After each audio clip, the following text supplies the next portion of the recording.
Bienvenue dans cette nouvelle édition de l'Africa Tonight. Voici les titres de l'actualité. L'année 2022 placée sous le signe de la consolidation de la croissance économique à Djibouti.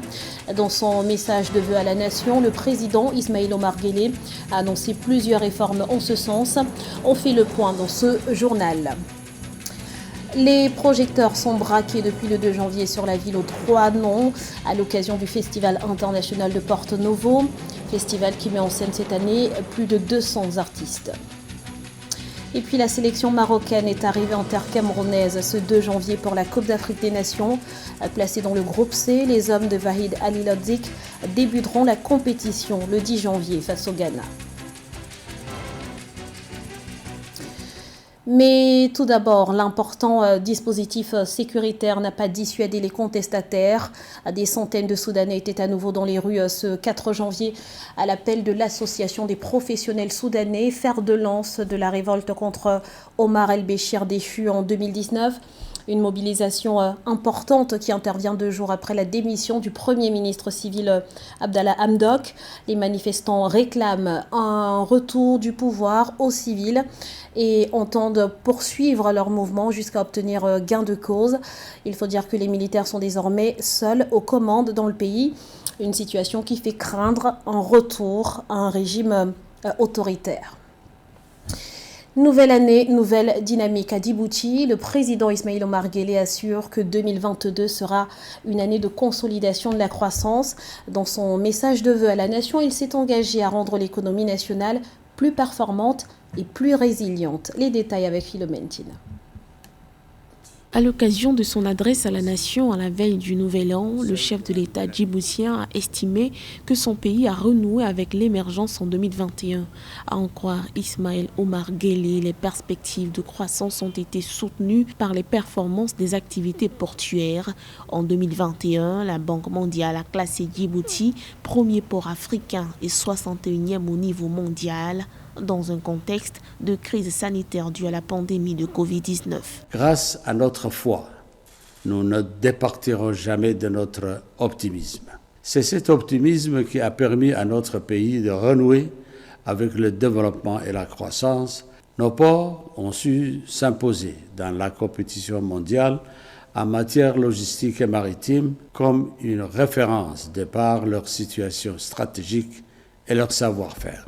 Ainsi, dans cette veine, l'exécutif de Djibouti rassure, il s'engagera à œuvrer de sorte à rendre l'économie nationale plus résiliente aux chocs extérieurs afin de mieux faire face aux besoins des populations. Et cela passera nécessairement par une diversification accrue des investissements. Le gouvernement entreprendra avec fermeté les réformes nécessaires pour y parvenir. Cela passera par la modernisation de tout notre appareil productif pour le mettre en adéquation avec l'ère numérique.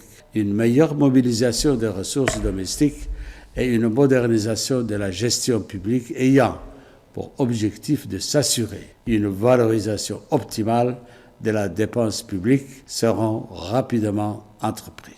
La Banque africaine de développement a pour sa part projeté un taux de croissance du produit intérieur brut réel de l'économie djiboutienne de 9,9% en 2021 et de 8,1% en 2022.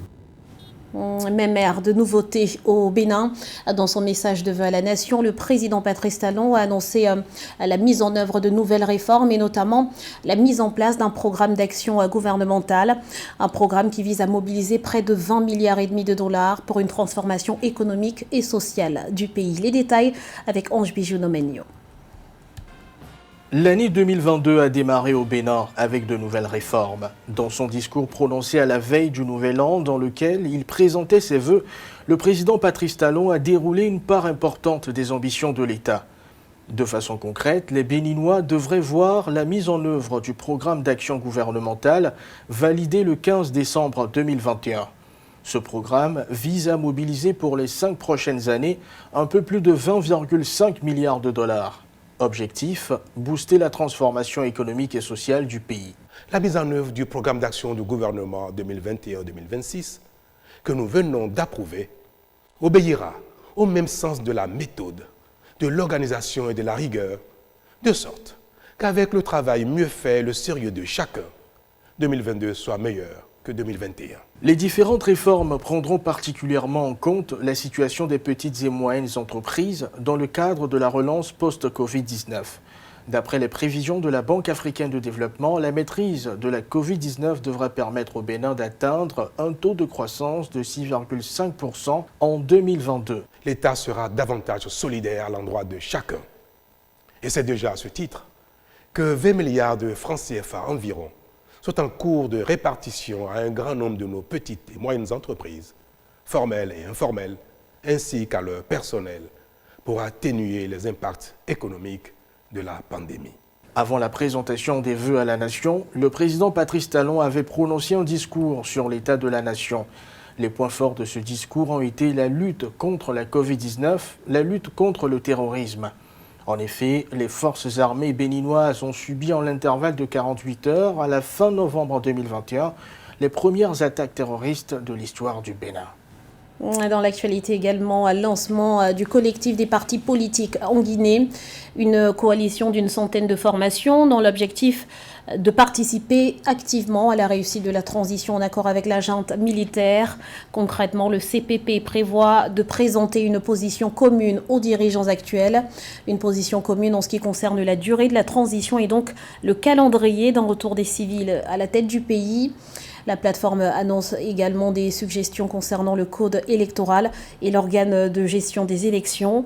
Notons que la CEDEAO, qui a suspendu la Guinée de ses instances, exige la tenue d'élections dans les prochains mois. La Guinée qui vient de se doter d'une nouvelle feuille de route pour le développement de son industrie. Feuille de route issue du premier salon industriel tenu fin décembre. Elle prévoit l'instauration d'une nouvelle réglementation ainsi que l'amélioration du climat des affaires. Plus de précisions avec Philomène Tine. L'industrie représente 7,3% du produit intérieur brut de l'économie guinéenne. Dans le but d'accélérer la diversification économique et la transformation structurelle à travers son tissu industriel, le gouvernement guinéen, avec l'appui de l'ONUDI, s'est doté d'un programme pays. Ainsi, la toute première édition du Salon de l'industrie de Guinée, tenue les 20 et 21 décembre dernier, participe à répondre aux défis obstruant le processus d'industrialisation de la Guinée d'après la direction de l'industrie du pays. Nous avions des unités qui faisaient même la quinine dans les temps, mais qui ne fonctionnent plus. Comment s'organiser à relancer toutes ces unités industrielles qui sont revenues dans le portefeuille de l'État et faire des études de business plan afin que des promoteurs éventuels puissent venir et pour la relance d'une bonne partie de ces unités. Donc, vision 2022, vision politique, parce que nous, notre rôle aussi, c'est vraiment de réglementer un peu le secteur, c'est ça aussi le rôle des publics. Le tissu industriel guinéen compte plus de 410 entreprises industrielles et près de 1560 PME-PMI, d'après les statistiques du ministère du Commerce, de l'Industrie et des PME-PMI. La direction de l'industrie de la Guinée, à travers un diagnostic approfondi, veut réussir le pari de la réglementation du secteur. Il y a au niveau du département des directives qui ont été mises en place pour voir celles qui sont opérationnelles dessus, parce qu'il faut en fait, c'est des étapes d'évolution. On a une vue panoramique aujourd'hui de l'industrie guinéenne et nous avons aussi des programmes avec des partenaires techniques et financiers pour les rehausser à un autre niveau. La Guinée est un pays à fort potentiel agricole et minier où le développement d'entreprises dans l'agrobusiness et l'agro-industrie devrait contribuer de façon significative à la création d'emplois durables. L'agriculture fournit plus de 25% du PIB du pays. Des enfants en costume d'ange, des rois mages et de nombreux fidèles. C'est le tableau qu'offre depuis le 2 janvier le Festival international de Porto Novo au Bénin. Une 5e édition riche en symboles qui entend contribuer à la promotion du tourisme. Elle met en scène plus de 200 artistes. Reportage de notre correspondant Lev Tiono. Réunis autour des valeurs qui caractérisent le patrimoine culturel et artistique du Bénin, le président du comité d'organisation ainsi que ses invités de marque ont lancé ce 2 janvier la 5e édition du Festival international de Porto Novo FIP dans la cité des Aïnovi. À tour de rôle, des invités sous la houlette du président de l'Assemblée nationale Louis Vlavonou ont sonné le gong dénommé Gankeke. L'illumination du flambeau du festival était l'apanage du maire de Porto Novo, Charlemagne Nyankoti. Le FIP 2022 est ensuite le fruit d'un mélange artistique, issu des retrouvailles de tous les talentueux artistes de Lomé et du Bénin, qui s'exprimeront à travers des dizaines de spectacles sur les esplanades de l'entrée de la ville, de l'Assemblée nationale, sur les scènes du centre culturel Ouadada, la place de l'Unité, etc. Dans ce festival, les traditions ésotériques et populaires de Hogbonou seront exhibées au public et touristes. Toutefois, dans le strict respect des gestes barrières contre le Covid-19. Un spectacle riche d'animations folkloriques et de rythmes, chants et danses du Bénin, présenté au public par plus d'une centaine de jeunes créateurs. Au bout de 5 éditions, le FIP s'impose désormais comme un rendez-vous incontournable, non seulement dans l'agenda culturel national, mais aussi dans les lieux référencés comme manifestation touristique de notre pays. S'il valorise notre patrimoine matériel et immatériel, il contribue à booster le tourisme et contribuer à l'épanouissement de la population béninoise. Cette 5e édition, qui fait de ce festival une biennale, mettra en scène plus de 500 masques et divinités pour la grande parade de clôture prévue pour le 10 janvier. Un colloque international est également prévu sur la restitution des patrimoines du Bénin. À la page sport, J-5 avant le coup d'envoi de la Coupe d'Afrique des Nations au Cameroun. Les Lions de l'Atlas qui entreront sur scène le 10 janvier face au Ghana ont pris leur quartier à Yaoundé. Les Lions de l'Atlas qui devront se passer d'Hakim Ziyech et de Younes Belanda. Plus de précisions avec José Douglas. Une sélection qui a vu le jour en 1916 et lors de sa première rencontre officielle en octobre 1957 faisait match nul 3-3 contre l'Irak. 4 phases finales de la Coupe d'Afrique des Nations pour le Maroc que cette sélection a remporté qu'une seule fois en 1976, sinon finaliste en 2004, troisième en 1980. Et pour cette CAN 2022 au Cameroun, l'entraîneur du Maroc, Vaïd Halilozic, a rencontré 2 gros problèmes. Tout d'abord, Abdé Samad Ezal Zouli, 20 ans, l'ailier de Barcelone, surnommé Ez Abdé, retenu pour la première fois sur la liste du Maroc, a décliné sa convocation, faisant savoir qu'il souhaitait représenter l'Espagne. Et deuxièmement, au nom de la cohésion du groupe, Vaïd Halilozic a écarté le milieu offensif de Chelsea, Hakim Ziyech, mais aussi Younes Belanda, l'international marocain, âgé de 31 ans, qui évolue dans le club turc d'Adana Spor, s'est exprimé à propos de cette tension. Même s'il me rappelle, je n'irai pas. Tant qu'il sera sélectionneur, c'est mort.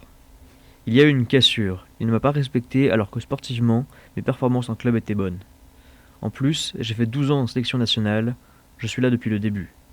Le Maroc affrontera dans le groupe C le Ghana le 10 janvier, les Comores le 14 et le Gabon le 18 janvier. Ce conflit entre Halilozic et Belanda qui fait couler beaucoup de salive.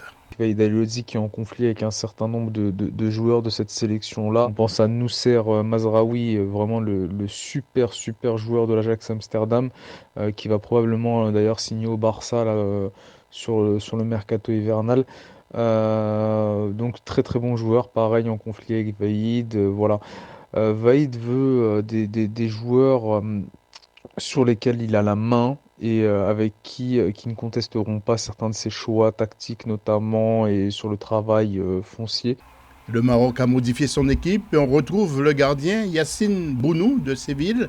Parmi les défenseurs, Achraf Hakimi, Badr Benoun, il y a aussi Mohamed Chibi qui joue à l'Esphar et des attaquants comme Soufiane Boufal qui joue à Angers ou encore Munir Haddadi et Achraf Hakimi qui peut servir de piston comme au Paris Saint-Germain. Est-ce suffisant pour soulever le trophée? Dès le 10 janvier, nous en saurons un peu plus après Maroc-Ghana. Ce journal a été réalisé par l'ensemble de la rédaction. Merci pour votre fidélité. L'info continue sur Africa 24.